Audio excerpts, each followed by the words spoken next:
Kenneth Copeland, a famous and vocal TV host, says that we were still on Victory Shore in 2024. He was in the middle of a shocking and unique event today. The courtroom, which is usually full of lawyers talking and quiet conversations, got tense as the judge got ready to give the sentence. The look on Copeland's face showed that he was both scared and excited. No one could have known what would happen next. The seriousness of what was being said and the next words seemed to freeze the air. Before anyone could fully understand what was going on, Kenneth Copeland fell to the ground in the middle of the courtroom. What could have made that response so strong? Was it the length of the line or something more personal? As people rushed to her side, the room fell into a stunned silence. Things were getting worse faster than anyone could have thought. All of a sudden, things have changed, and now everyone is asking what really happened when Copeland fell. He has to face the harsh truth. The accusations are true. Kenneth Copeland used to be a big name in televangelism and faith-based broadcasting. Now he is at the center of a scandal that is so big that it has been shaking his church for years. It has been said that his fiery sermons, lessons of the prosperity gospel, and lavish lifestyle did not prepare his followers for what was about to happen. It had been going around for years that he was doing something bad with his money, but a lot of people thought it was just someone trying to hurt his reputation. Federal agents had been working behind the scenes to build a case against Copeland that would lead to him being charged with serious crimes. The case showed that Copeland was involved in one of the most complicated money schemes that has ever been seen in Christian TV. Federal prosecutors said that Copeland's huge empire, which was built on millions of dollars in donations from devoted followers, wasn't just used to spread the word of God. They said that Copeland had taken tens of millions of dollars from his personal accounts and spent them on things other than preaching. Some of the strongest evidence against him was his fancy private jets, expensive homes, and even assets in other countries that he hid from the tax officials. A leaked internal document from Copeland Ministries was one of the most important pieces of evidence. It supposedly laid out a plan to reclassify personal spending as ministry costs to avoid being looked at more closely. Together, this document and the statements of former co-workers formed the major part of the case against him. As the trial went on, shocking facts about how Copeland's empire worked were given by former associates, financial officers, and even longtime ministry members who took the stand. Some said that Copeland had changed the financial records himself, while others said that workers who asked where the money was going were scared and threatened to keep quiet. A former top accountant told one of the most shocking stories. He said that millions of dollars in donations were sent to accounts in other countries so that the IRS and federal regulators could never find the money. Asking Kenneth Copeland a question was like asking God himself a question. The former worker said in court, "You don't ask questions when you're that scared. You just do what you're told." It seemed like things could not get any worse for Copeland until new charges were brought up that went beyond financial theft. Investigators found proof that some people in Copeland's close group had tricked and taken advantage of followers by telling them that God told them to make certain financial promises. What had been a case of white-collar crime became a much scarier case of spiritual abuse after these truths came to light. All the proof against Copeland meant that his kingdom was about to fall apart. People who used to follow him were torn because they didn't know how to trust the man they had been praying to. The courtroom was unbearably tense as the judge got ready to make his choice. It looked like Copeland had lost it. He was known for always believing in K&N. When Kenneth Copeland went from being famous to being in jail, the courtroom went silent. It was one of the few times that the trial wasn't very heated or public. If you remember, Copeland was one of the most famous televangelists in the world. He stood still as the judge got ready to read the decision. His face, which had been 8 years ago full of the confidence of someone who had spent decades teaching about God's favor and wealth, was now tense and filled with fear. For years, Copeland had built a fan base, empire based on the idea that faith could bring success and wealth, and he made a fortune valued at several $100 million. People had said bad things about his ministry many times before because it liked to show off its fancy private jets, huge farms, and personal wealth. But this time was different. The government could no longer ignore what was going on.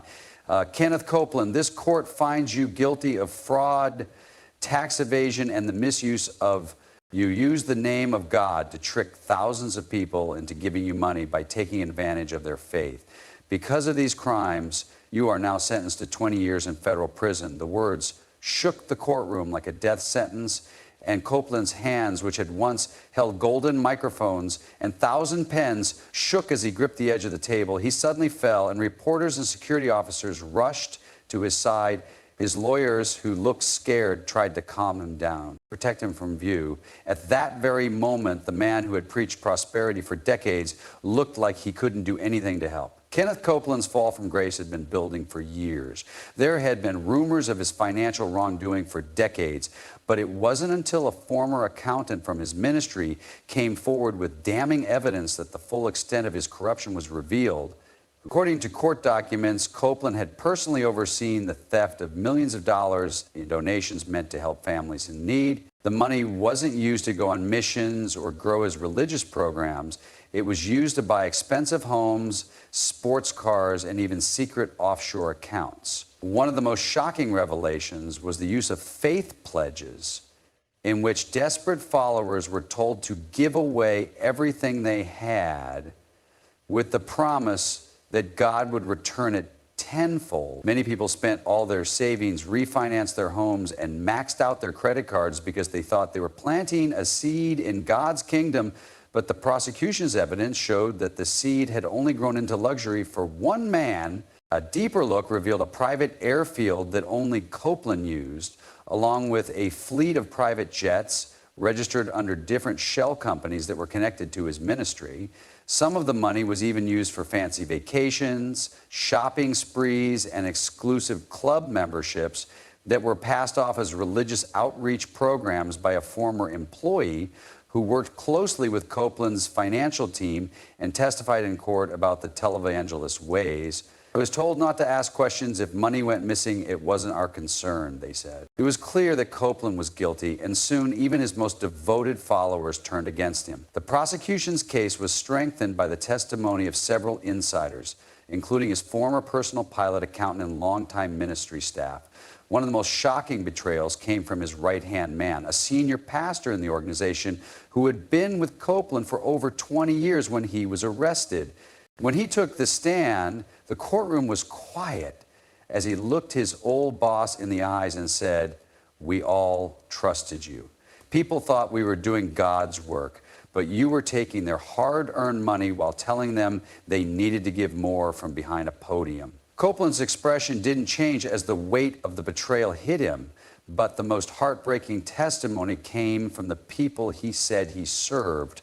Families who lost everything because they believed in his promises. One widow talked about how she had lost everything because she believed in his promises. She gave Copeland's ministry her husband's entire life insurance payout when he died of cancer because she thought the money would be used to spread God's word.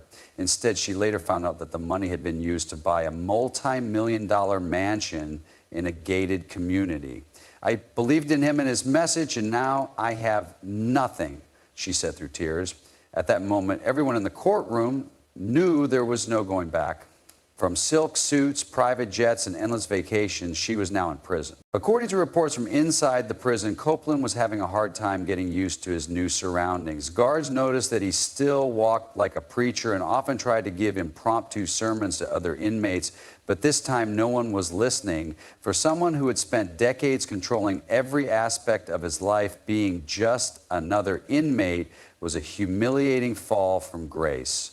He told his remaining ministry members to keep playing old sermons as if nothing had changed, to keep up the appearance that he was still in charge. But it was impossible to hide the truth. Donations dropped overnight. The ministry had to sell assets to pay for legal fees, and his once loyal followers started looking for spiritual guidance elsewhere. Just when things looked like they couldn't get any worse, the IRS started its own investigation and found millions of dollars in unpaid taxes and hidden assets. Agents went through decades of records. There were offshore accounts, hidden trusts, and shell corporations used to hide Copeland's wealth from people who wanted to look into it. Copeland tried to transfer money to a private account in the Cayman Islands as a last-ditch effort to save what little money he still had, but federal agents stopped the transaction before it could go through.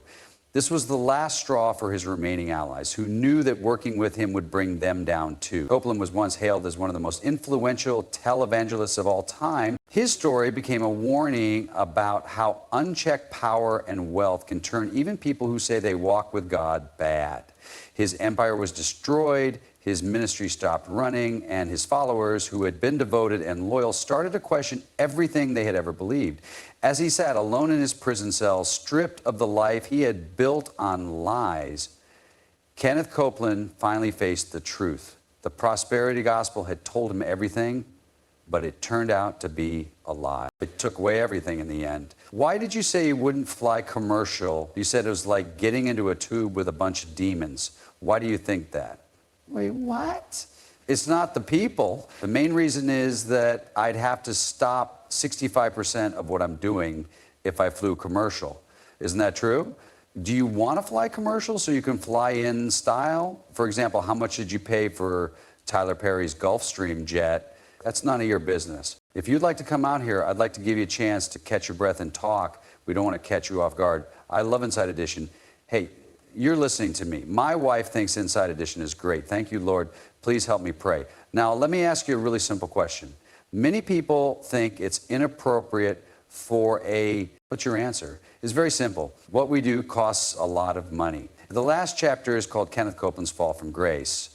Once Copeland was sentenced, the world moved on. But inside the cold walls of MC Carswell Federal Prison, Copeland was facing a reality he had never imagined for himself. The televangelist, who was once seen as an untouchable prophet of prosperity, was now seen as a fallen giant who had lost all of his power, wealth, and followers' respect. Millions of people used to think he was a direct line to God's blessings. At first, Copeland wouldn't admit how bad his fall was. He still carried himself with the same air of authority, trying to preach to other prisoners and regain the sense of power he once had over thousands of people. But there was no pulpit here, no bright studio lights, and no cheering congregation to hold on to his every word. The prison yard wasn't a megachurch, and the men he now ate with didn't have much patience for a man who had sold salvation for a price. His first attempt at giving an impromptu sermon failed. Prisoners made fun of him and even yelled at him, "Where's your private jet now?" Pastor was one of them, while others, like Jared, made fun of his flashy lifestyle while telling poor families to plant their financial seeds. It was painfully clear that his words had no effect in this setting. For a man who was used to being in charge, this was an unbearable truth.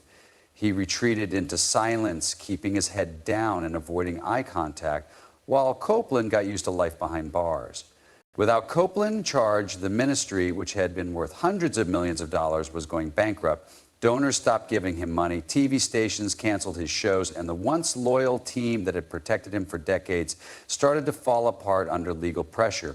The IRS investigation grew, and more hidden accounts, offshore trusts, secret real estate holdings, and millions of dollars sent through shell corporations under false pretenses were found. The government took back several properties, including the mansion Copeland had claimed as his own. It became clear that the prayer retreat wasn't really a prayer retreat at all. It was a fancy vacation home with gold-plated bathroom fixtures and a wine cellar selling bottles that cost more than what many of his followers made in a year. As news of his betrayal spread, many of his former followers felt deeply betrayed.